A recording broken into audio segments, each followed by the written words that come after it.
আশা করি সবাই ভালো আছেন। আজকে নিয়ে চলে এসেছি একটা নতুন ভিডিও। আজ দেখাবো ছানার কোপ্তাকারি। তার জন্য আমি এখানে 1 লিটার দুধের ছানা কেটে নিয়েছি। কেটে নিয়ে ছানাটাকে ভালো করে মেখে নিয়েছি।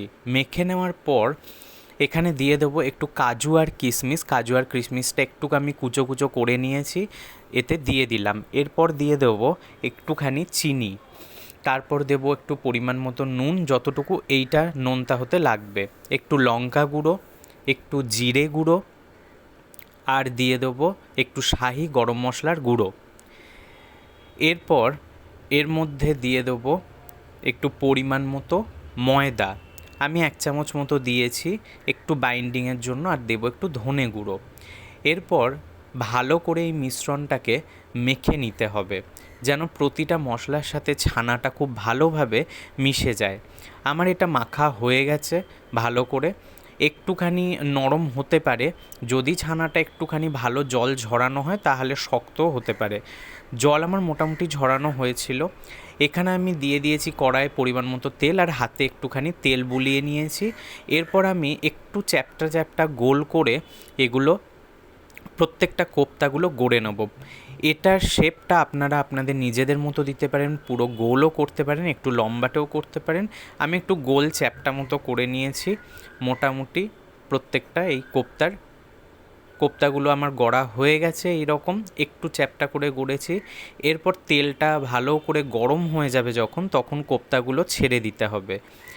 তারপর ভালো করে বেশ লো টু মিডিয়াম আঁচে ভাজতে হবে। বেশি হাই ফ্লেমে ভাজা যাবে না, তাহলে ওপরটা একটু লাল হয়ে যাবে কিন্তু ভেতরটা কাঁচা থাকবে।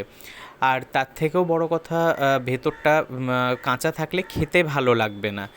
তাই এটা মিডিয়াম। আর ছানা, যেহেতু ছানা কিন্তু অল্পতেই ভাজতে ভাজতে তাড়াতাড়ি গাগুলো লালচে হয়ে যায়।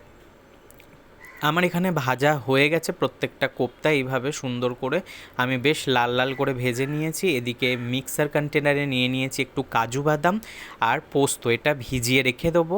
আমি কোপ্তা কারিতে একটু ফুলকপি দেবো আর আলু দেবো। তার জন্য আমি ফুলকপিটা প্রথম কেটে নিয়ে ভালো করে ধুয়ে তেলের মধ্যে ফুলকপিটা আগে ভেজে নেব ভালো করে।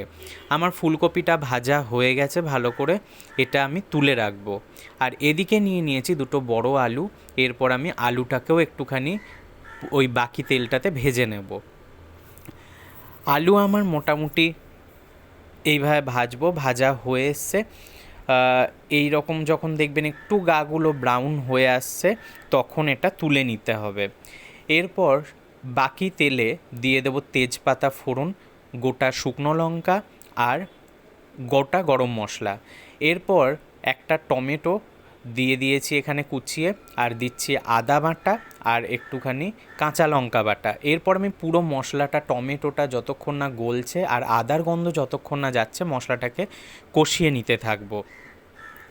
এরপর একটু ঝালের জন্য অল্প লঙ্কা গুঁড়ো, এটা কালারের জন্য বটে, আর দিয়ে দিলাম ওই পোস্ত আর কাজু বাদাম পেস্টটা। এরপর ভালো করে কষিয়ে নিয়ে যখন তেল ছেড়ে যাবে, তখন এই আলুটা দিয়ে দিতে হবে আর পরিমাণ মতো নুন দিয়ে দিতে হবে। তারপর মশলাটা ভালো করে কষতে হবে। কষতে কষতে যখন দেখবেন মোটামুটি আলুর গায়ে ভালো করে মশলাগুলো লেগে গেছে, তখন এর মধ্যে টক দই ফেটিয়ে দিয়ে দিতে হবে। টক দইটা একটু বেশি করেই দিতে হবে, কারণ এইটাতেই মোটামুটি গ্রেভিটা হবে। এরপর আমি আলুর সাথে ভালো করে এটা মিশিয়ে নিয়ে টক দই ধোয়া বাটির জলটা আমি এর মধ্যে দিয়ে দিয়েছি। আর একটু বেশি পরিমাণে জল দিয়েছি, তার কারণ হচ্ছে কোপ্তাগুলো এখানে ভালো করে ফুটিয়ে নিতে হবে, আর তার সাথে ফুলকপিটাও আর কি ফুটবে। ফুলকপিটা আমি দিয়ে দিলাম।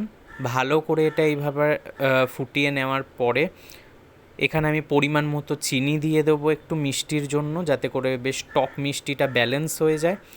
যখন মোটামুটি আলু আর ফুলকপি সেদ্ধ হয়েই আসবে, ভাজার সময় প্রায় ওটা সেদ্ধ হয়ে গেছে, এরপর এইখানে কোপ্তাগুলোকে দিয়ে দিতে হবে।